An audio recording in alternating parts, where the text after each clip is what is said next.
নমস্কার। Breast feeding উইকের প্রাক্কালে আজকে আমরা এই ভিডিওতে আলোচনা করব যেটা এখন কমনলি প্রায় প্রতি ঘরে ঘরেই হয়ে দাঁড়িয়েছে, যে ছোট নবজাতক শিশুর মা তাদের যে আহ, তাদের যে ব্রেস্ট মিল্ক না হওয়া এবং তাদের যে বারবার বলা যে ডাক্তারবাবু, আমার না পর্যাপ্ত দুধ হচ্ছে না আমার নিউবর্নের জন্য, বাচ্চার জন্য, তো আমাকে বাধ্য হয়ে ফর্মুলা মিল্ক বা তোলা দুধ খাওয়াতে হচ্ছে। তো যেটা প্রকৃতিদত্ত জিনিস, যেটা হওয়া উচিত, পৃথিবীর একমাত্র স্তন্যপায়ী আমরাই যারা নিজেদের শাবকের জন্য অন্য কারো দুধের কথা ভাবি। বাকি তো সব প্রাণীরাই তাদের নিজের শাবককে নিজেদের দুধই খাওয়ায়। তো উম কি অসুবিধার জন্য এরকমটা হচ্ছে সেটা নিয়ে আমরা একটু আলোচনা করব। তার জন্য আমরা মা এবং বাচ্চা, তাদের পজিশন কি হওয়া উচিত, তারা অ্যাকচুয়ালি কিভাবে বসছেন আর কিভাবে বসলে ভালো হতো সেগুলো নিয়ে ডিসকাস করব। আমাদের জন্য আজকে আমাদের এই ভিডিওতে আমরা সেটা দেখব এবং তারপর খাতায় কলমে আমরা বুঝে নেওয়ার চেষ্টা করব কিছু সহজ ব্যাপার, সহজ ট্রিক্স, যেগুলো করলে হয়তো মা বাচ্চার মধ্যে এই বন্ধনটা এমনভাবেই সুদৃঢ় হবে যে তাতে মায়ের দুধও বাড়বে এবং বাচ্চা তার জন্য এই পৃথিবীর যেটা বেস্ট খাবার, সেটা হচ্ছে তার মাতৃদুগ্ধ, সেটা পর্যাপ্ত পরিমাণেই পাবে। তাহলে আর কথা না বাড়িয়ে চলুন আমরা ভিডিওর পরবর্তী পর্যায়ে যাই, যেখানে আমরা একটি মা ও তার শিশুকে দেখব, আলোচনা করব কি ভুল হচ্ছে এবং যদি কিছু ভুল হয়ে থাকে তাহলে সেটা আমরা সঠিক করে কোনো উপকার করতে পারি কি পারি না। চলুন। তা কেমন আছে? বাচ্চাটা ভালো আছে স্যার। আচ্ছা, ওর কত বয়স হলো? 2 মাস। কি খাওয়াচ্ছেন? স্যার আমার তো একদমই দুধ পায় না, তো আমি তোলা দুধই খাওয়াচ্ছি বাচ্চাকে। সে কি মানবী, আপনার বাচ্চাকে দেখে বেশ সুন্দরই লাগছে, কিন্তু এটা তো খুব গন্ডগোল হয়ে গেল। আচ্ছা, আচ্ছা, আপনি একটা কাজ করুন তো, আপনি যখন ওকে ওকে খাওয়ানোর চেষ্টা করেন তো না একদমই ছেড়ে দিয়েছেন? অনেক চেষ্টা করি কিন্তু তো হয় না, একদমই হয় না। একদমই হচ্ছে না, না? আচ্ছা, আপনি যখন ওকে খাওয়ানোর জন্য ধরেন, হ্যাঁ, কিভাবে ওকে ধরেন একবার দেখেন দেখি, কিভাবে ওর পজিশন থাকে? এইভাবে পাটা নিই, আচ্ছা। একটা বালিশ নিই, ও দিয়ে এইভাবে ঝুঁকিয়ে বাচ্চাকে খাওয়াই। বাবা, তাহলে তো আপনার ঘাড়, কাঁধ, কোমর সব ব্যথা হয়ে যায়। সে তো হয় স্যার। না, মানে এবার আমি তাহলে একটা জিনিস বলি, আপনি একটা কাজ করুন। দেখুন, আপনি যেমন দেখালেন, আচ্ছা, ওর এই হাতটা কোথায় থাকে, ভেতরের হাতটা? সামনের দিকেই থাকে। এবার দেখুন, তাহলে তো ওর যে খাবার, মানে ও যে বুকে দুধ খাবে, খাবারটা তো আসছে ঘাড়ের পাশ থেকে, না মানে গালের পাশ থেকে আসছে, তাহলে তো ওর ঘাড়ে ব্যথা হয়ে যাবে আর আপনারও তো ওরকম ছুটে ছুটে খুব কষ্ট হবে। আমি একবার বলি, এভাবে ধরবেন। হ্যাঁ স্যার। আচ্ছা, আপনি একটা কাজ করুন, এই হাতটাকে না আপনি একটু বাইরের দিকে বের করুন। Very good. আচ্ছা মা, একটা কাজ করুন, একটু চেয়ারের উপর এগিয়ে আসুন, একটু এগিয়ে আসুন, আর একটু কোমরটা এগিয়ে দিন, পুরো ঠেস দিয়ে দিন, একদম পাগুলো ছড়িয়ে দিন, রিল্যাক্স করে বসুন। আচ্ছা, আর কোনো মালিশ লাগবে? হ্যাঁ, এবার এবার আপনি যেটা করবেন, এই হাতটাকে ছেড়ে দিয়ে এই হাতটা দিয়েও পাছাটা ধরুন। হ্যাঁ, ভেরি গুড। আরো কাছে টেনে দিন। দেখুন, কোনটা আমার সুবিধা মনে হচ্ছে, আগেরটা না এটা? আপনার এখন কি আর কাঁধে, ঘাড়ে, কোমরে বা সেলাইয়ে কোথাও কিছু ব্যথা লাগছে? তাহলে আপনি আগে যেমন বলছিলেন, আগে আপনি বলছিলেন যেমন একটু পা তুলছেন, এখানে একটা বালিশ নিচ্ছেন, এরকম ঝুঁকছেন, তাতে তো আপনার ঘাড়, কাঁধ, কোমর সব ব্যথা হয়ে যায়। হ্যাঁ। মাতৃদুগ্ধ তখনই আসবে যদি আপনি নিজে শারীরিক এবং মানসিক দুভাবেই ঠিক থাকেন। মানে খাওয়াতে বসার সময় যদি মনে মনে মনে হয় ও বাবা আবার ঘাড়ে ব্যথা হবে, কাঁধে ব্যথা হবে, তাহলেও কিন্তু আপনার দুধের উপর এটা নেগেটিভ ইম্প্যাক্ট ফেলবে, মানে দুধ ফ্লো, বুঝতে পেরেছেন? তাহলে দেখুন, আমরা যখন খাওয়াবো বাবুকে, এই দেখুন, কান, কান, কোমর, তিনটে এক লাইনে চলে এসছে। আর দেখুন, ওর ঘাড়ের মধ্যে এখন কিন্তু টান নেই, ওর মুখ আর ওর খাবার মানে মায়ের ব্রেস্ট দেখুন কত কাছাকাছি চলে এসেছে, বুঝতে পেরেছেন? আর যখন আগের বারে করছিলেন তখন কি হচ্ছিল, ওকে ঘাটটা একটু ঘোরাতে হচ্ছিল, তাহলে কি হচ্ছে, কান, মানে ধরুন আপনার প্রিয় খাবার আপনাকে খেতে দেওয়া হয়েছে, কিন্তু শর্ত দেওয়া হচ্ছে এরকম করে খেতে পারবেন না, এইভাবে খেতে হবে, তাহলে আপনি কি খেতে পারবেন? পারবেন না। তাহলে ও যে জোরটা লাগতো সেই টানটা দিতে পারছে না। যখনই আমরা খাওয়াবো, একটা হাত চলে যাবে কবলের তলা দিয়ে নিচে, আরেকটা হাত থাকবে দুটো বুকের মাঝে, কান, কাঁধ, কোমর এক লাইনে, বাচ্চার ঘাড়ে কোনো টান নেই। এবার মুখ আর মুখ একদম কাছাকাছি, তবে গিয়ে দেখুন, ওই দেখুন অলরেডি জামাতে ও খেতে শুরু করছে। তাহলে এইটা হচ্ছে মা আপনাকে যখন করতে হবে এই কাছে, দেখুন, বুঝতে পেরেছেন? দেখুন কত সুন্দর ধরছে এবার, হ্যাঁ, এরকম করে খাওয়ালেও কিন্তু খাবে না। আচ্ছা, আরেকটা জিনিস বলুন, আপনি যখন ওই বুকটা ওর মুখের মধ্যে দেন তখন কিভাবে ব্রেস্টটা হোল্ড করেন? এরকম কাঁচি করে ধরলেও কিন্তু এই যে এরকম ভাবে ধরছে তাতে তো আপনার এখানে কাঁধে আবার ব্যথা হয়। আর কাঁচি করে যদি আপনি ধরেন তাহলে কিন্তু শুধু গোটাটা ওর মুখের মধ্যে যাবে, সেটাতে বাচ্চা কিন্তু মাঝে মাঝে কামড়ে দিতে পারে। আপনি সেটা নিশ্চয়ই ফিল করেছেন, কখনো কখনো যদি কামড়ে দেয় আপনার পুরো গা শিউরে ওঠে। সেটা কিন্তু নয়। আমরা কি করবো, এই যে পুরো বর্ডারটা আছে, পুরো বর্ডারটা আমরা ব্রেস্টের তলায় দিই, মানে আমার হাতে তালু এবং 4টে আঙুল এর উপর পুরো ব্রেস্ট উঠে আসবে।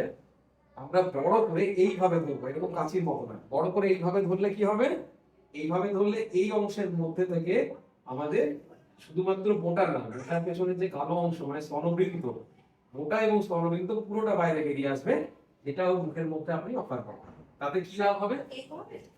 একদম একদম একদম ঠিক। এই আঙুলটা আরেকটু কাছে আসো, একদম এই হাত একদম রিল্যাক্স থাকবো, এটা একদম রিল্যাক্স ছেড়ে দিন। হ্যাঁ, এইভাবে খাও। এতে কি সুবিধা হবে? এটা সুবিধা যেটা হবে, গোটাটাও কামড়ে দেবে না, গোটাটা চলে যাবে ওর তালু আর জিভের মাঝে, আর গোটার পেছনে যে কালো অংশ যেটা ক্যারিওলা বলে সেটা থাকবে ওর মাড়ির ওর মাঝে। ওইখানটা যদি কামড়ায় তাহলে আপনার ব্যথা লাগবে না। আপনি মাঝে গিয়ে দেখবেন, যদি একটা চিমটি কেটে দেখেন, গোটায় চিমটি কাটটা অসহ্য ব্যথা হয়, কিন্তু কালো অংশ চিমটি কাটলে কিন্তু আমাদের ততটাও ব্যথা হয় না, কারণ ওখানটাই প্রকৃতি তৈরি করেছে খাওয়ানোর জন্য। বুঝতে পেরেছেন? তাহলে এইভাবে আমাদেরকে চেষ্টা করবো। ঠিক ঠিক আছে, থ্যাংক ইউ মা।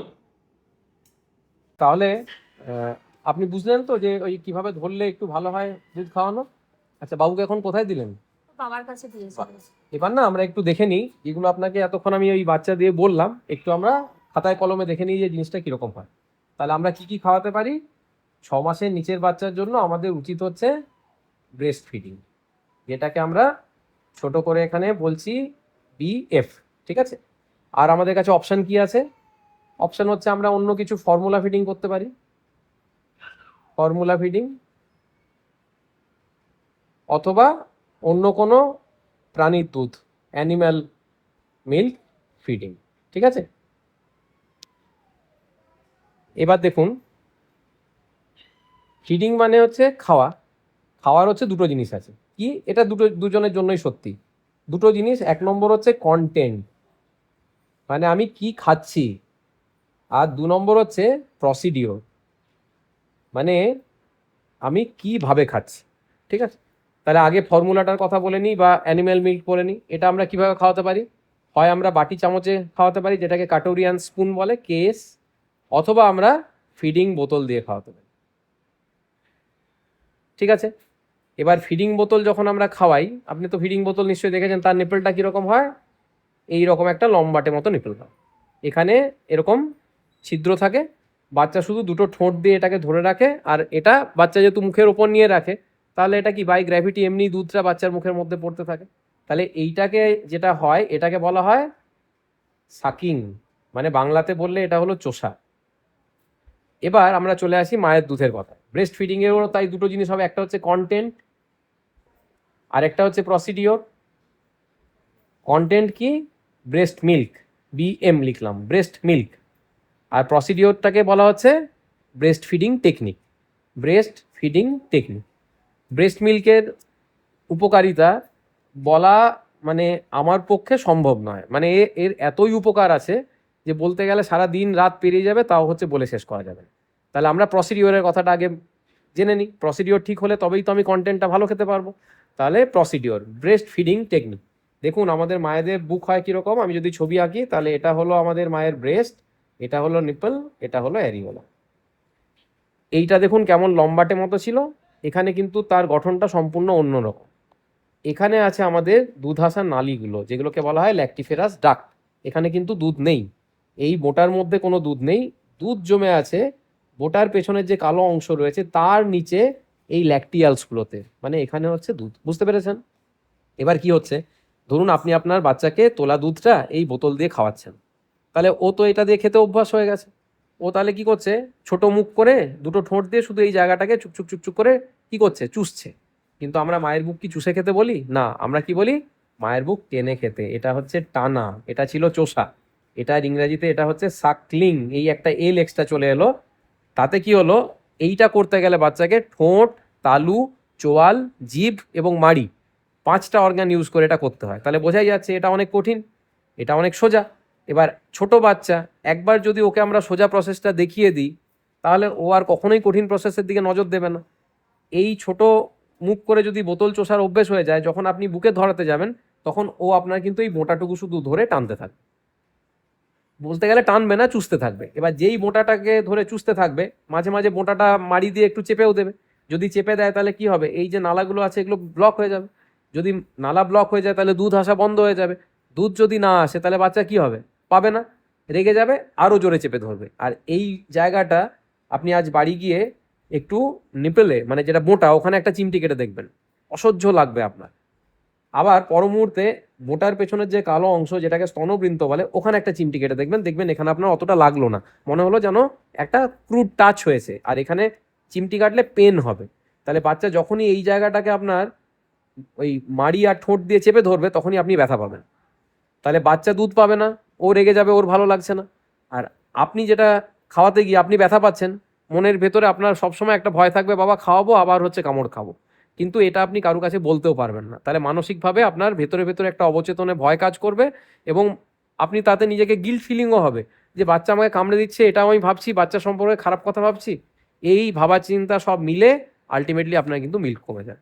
তাহলে বুঝতে পারলেন, বাচ্চাকে যখন আমরা খাওয়াতে চাইবো তখন আমরা এরকম এটাকে কাঁচির মতো করে ধরবো না, আমরা পুরো এই বর্ডারটা ব্রেস্টের তলায় নিয়ে যাব, আমার যাতে তালু এবং 4টে আঙ্গুলের ওপর পুরো ব্রেস্ট উঠে আসে, এবং আমি বড় করে এইভাবে ধরবো যাতে আমার